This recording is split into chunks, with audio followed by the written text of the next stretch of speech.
In the rugged expanse of the Old West, where untamed frontiers and dusty trails beckoned, a unique way of life unfolded.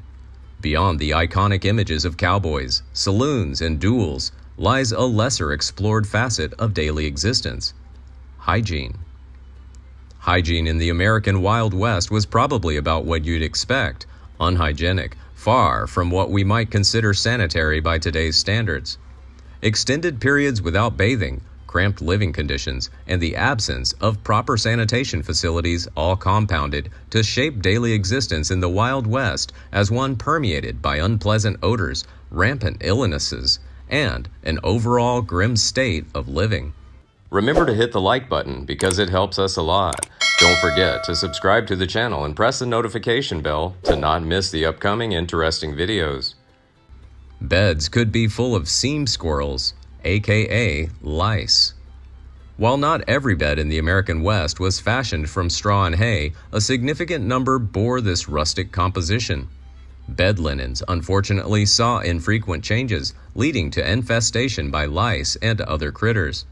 Among these nuisances, lice, sometimes humorously referred to as seam squirrels, stood out, embodying just one of the many vexing insect cohorts that could make life in the Wild West less than hygienic. Flies found their way into foodstuffs and human waste, along with the relentless encroachment of mosquitoes into inadequately insulated abodes.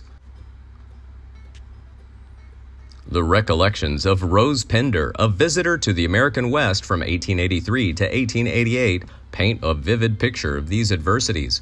She recounted a night when slumber was disrupted by a horde of bugs, leaving her with a scarce rest.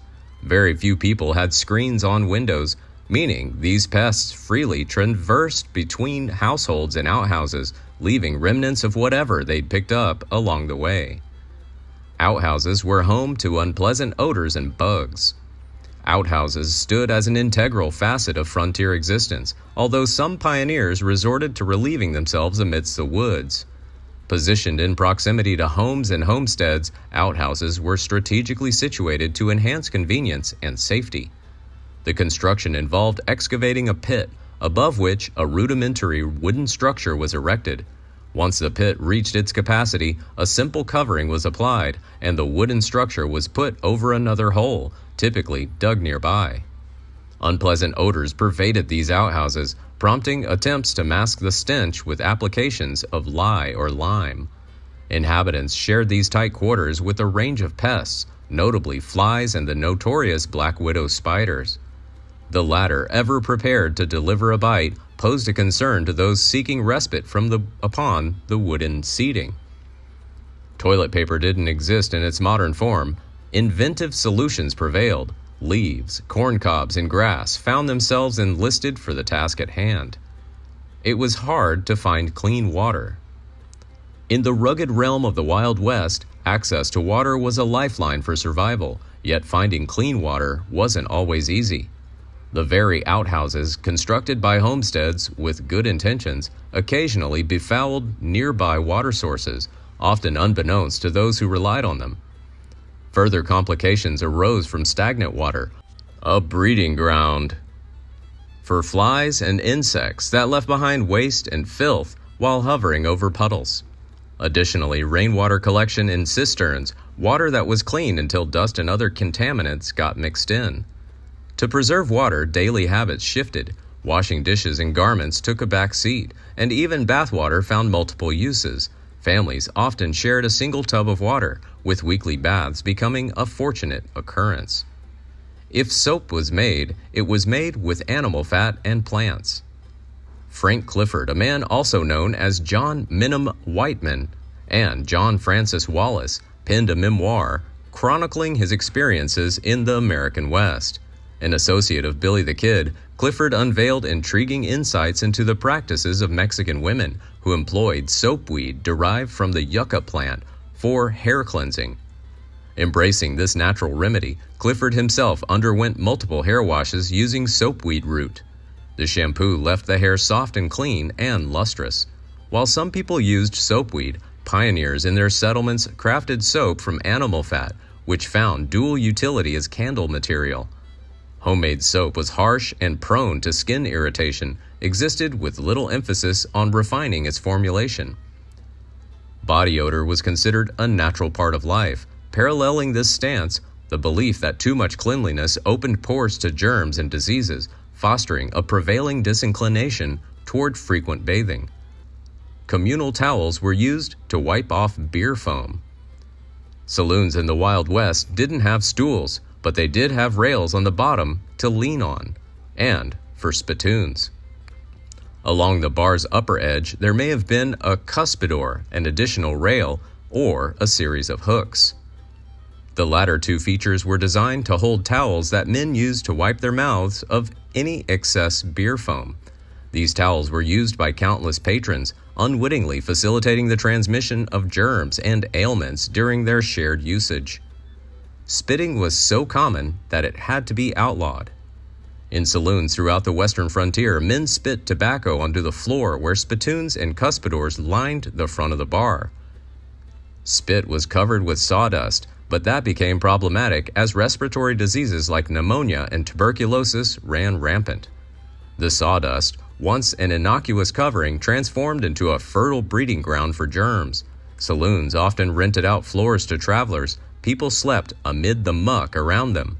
In an attempt to cease the excessive spitting, some places tried to ban the practice. Such restrictions extended to even train platforms and stations, where spitting could warrant a steep penalty of a $600 fine, a year-long incarceration, or both. The Wild West was dusty. Dust was a widespread problem in the Wild West. Dust storms and heavy winds would often pick up dust and sent large clouds into the air and into homes. Not only was the dust threatening to the settlers, but also to their cattle. As Sarah Atherton, her husband Jed, and their children made their way across the western landscape, Sarah's eyes burned, as described in Mary Ellen Jones's daily life on the 19th century American frontier. The dust was everywhere, and since early afternoon she'd been staring into the sun. Her sunbonnet offered little protection. Bad teeth were just a way of life in the West. Toothbrushes, toothpaste, and dental floss, and the like, weren't present in the Wild West. When dental troubles arose, a simple and rather drastic solution prevailed: extraction. Lacking the conveniences of modern dentistry, individuals turned to barbers and even blacksmiths, resourceful men who employed plier-like instruments to yank out troublesome teeth.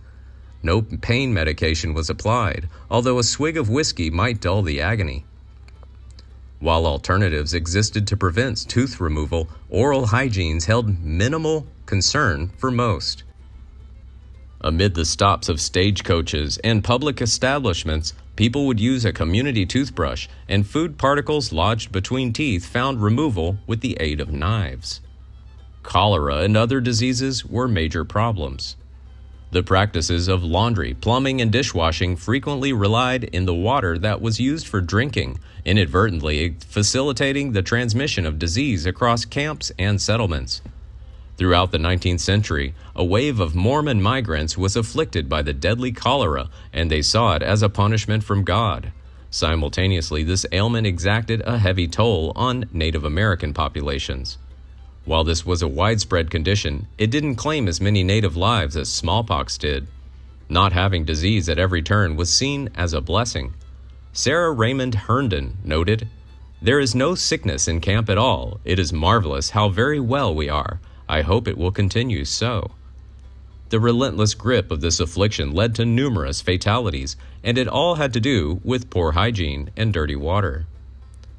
Women were often cleaner than men. Cowboys, soldiers, and other men in the Wild West often went long periods of time without bathing. The demands of their daily routines left little room for this luxury, and when the occasion for a bath arose, natural water sources like streams and rivers sufficed. This worked out fine during the hot summer months, but during the winter it was impossible, so men rarely bathed. In contrast, women adopted a more diligent approach to personal hygiene. Each morning, they would often go to a spring or stream to wash their faces and take a drink. Since they had no privacy, they didn't take complete baths on a regular basis, but women generally upheld a higher standard of cleanliness compared to their male counterparts. Additionally, women exhibited greater diligence in laundering their clothes.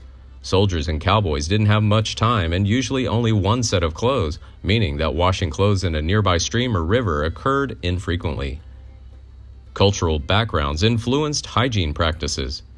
In 2005, archaeologists found a pair of tweezers at a site in Deadwood. The tool was indicative of the large Chinese population that lived and worked in Deadwood, as well as some of their daily practices.